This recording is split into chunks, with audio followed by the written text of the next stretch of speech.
Disclaimer: this video is for educational and documentary purposes only.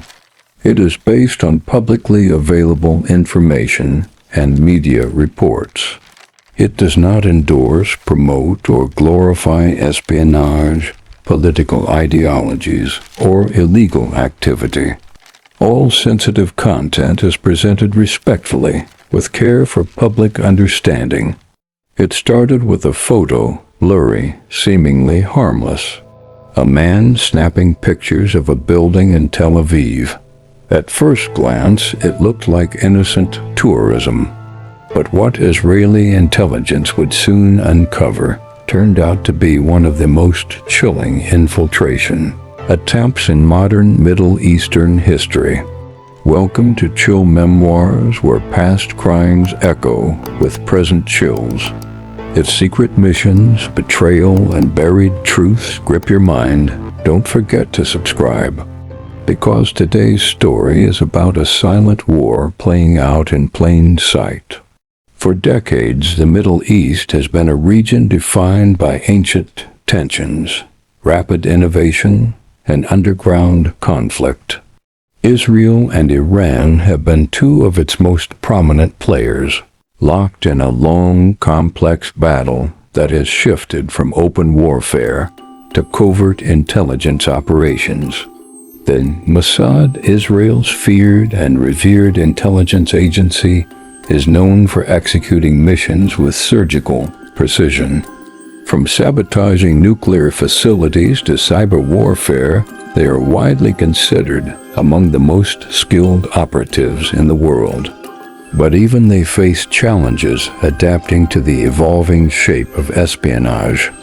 In early 2022, a string of subtle incidents caught the attention of Israeli security services. Strangers were spotted photographing restricted areas, loitering near research facilities, and surveilling private residences linked to national defense staff. Initially, it seemed inconsequential, but upon closer inspection, several individuals were found to be using false identities, and their digital footprints revealed communication with suspicious overseas accounts. These weren't just tourists. These were scouts, encrypted chats, disposable phones, cryptocurrency payments. It all pointed to one thing: someone had activated a covert network inside Israel. What emerged next stunned even seasoned intelligence officers. Iranian intelligence had moved beyond the old model of spycraft. No longer reliant solely on embassies or official operatives, they had begun recruiting everyday Israelis via social media. Using assumed personas, Iranian agents reached out on WhatsApp, Telegram, and Instagram. They posed as Jewish expats, activists, fellow countrymen, or even romantic prospects. The approach was friendly, non-threatening. One woman believed she was helping a peace organization. Another was convinced she was in a relationship with someone abroad. But behind these avatars were trained operatives using psychological techniques to manipulate behavior. The strategy was deeply personal.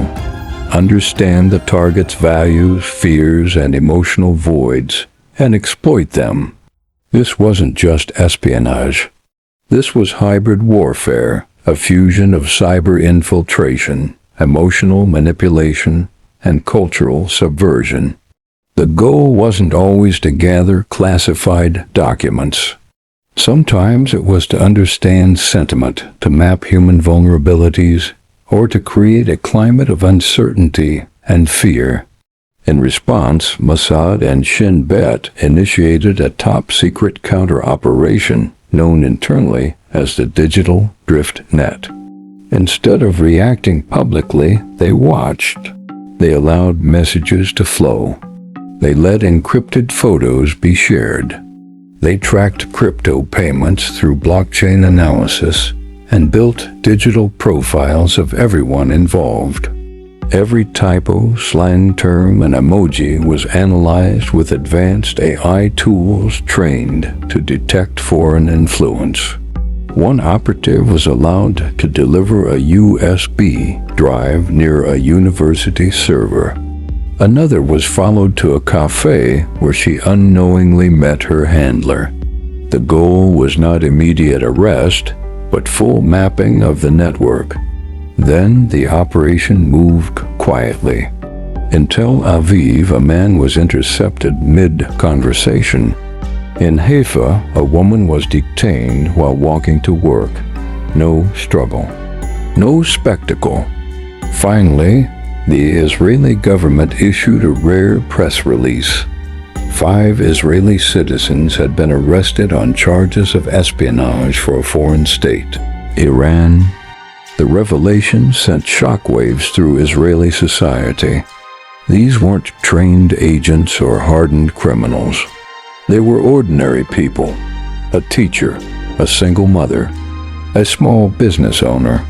In some cases, individuals with roots in Iranian Jewish communities whose families had once fled persecution. Now, through deception and digital grooming, they had been turned into unwitting tools of the very regime their ancestors had escaped. Authorities released carefully curated footage. A woman sliding an envelope under a park bench. A man photographing a public school believed to educate the children of national defense officials. A gift bag left at a synagogue, later discovered to contain a Wi-Fi interception device. In court, some suspects broke down, claiming they didn't know who they were really working for. They had been promised money, affection, or purpose. One woman believed she was building interfaith bridges. Another thought she was helping refugee children. The manipulation had been expertly layered: forged documents, fake photos, even deep-fake video calls. As investigators dug deeper, the digital trails led to servers across the globe: Tehran, Caracas, Kuala Lumpur, even Toronto.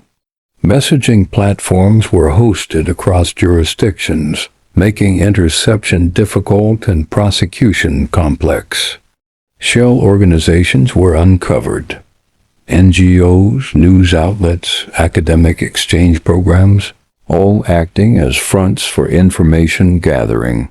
In Germany, a Jewish student received a suspicious offer to write articles for a pro-Israel media blog that turned out to be run from Tehran. In the UK, a rabbi was sent a USB with disguised malware. None of these incidents appeared connected until now. Mossad issued alerts to Jewish communities worldwide, urging caution when interacting with unknown social media accounts, especially those posing as Jewish expats or offering donations. This wasn't just Israel's problem anymore. This was an international wake-up call. The cyber side of the operation revealed just how deep the threat ran. Malware embedded in Israeli university servers was designed not just to extract files, but to monitor login behavior and collect biometric typing patterns, a digital fingerprint. A leak on the dark web revealed full personnel files of dozens of IDF veterans, including addresses, ranks, and family details. Experts warned this could be used for blackmail, manipulation, or worse. Perhaps most chillingly, Mossad disclosed that the daughter of a nuclear scientist had been followed for over a month.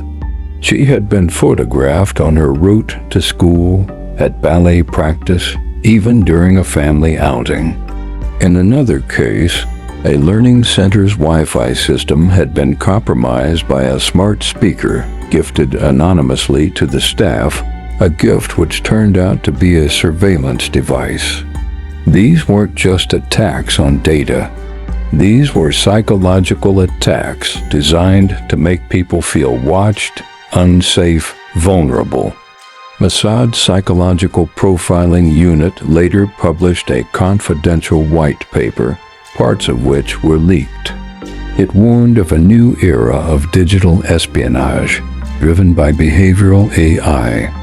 Iranian intelligence, it said, was using algorithms to identify potential recruits based on publicly available social media data, emotional posts, loneliness indicators, political discontent, even time of day when users were most active. In short, emotional vulnerability is the new asset class. Recruits may never even know they've been recruited. The rise of deepfake technology makes it harder to distinguish reality from manipulation. One suspect claimed to have had live video chats with someone she thought was a volunteer aid worker. Forensic analysis later confirmed the face was AI-generated. As intelligence agencies worldwide scramble to counter these developments, ethical questions loom. How do you defend against invisible manipulation? What rights do citizens have when emotional manipulation is automated? And where is the line between protection and mass surveillance? This isn't just a spy story. It's a glimpse into the new normal.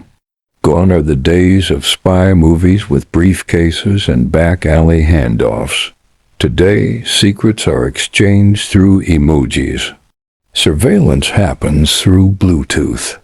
And betrayal begins with a "Hi, how are you?" message on Telegram. Espionage has become personal, psychological, invisible.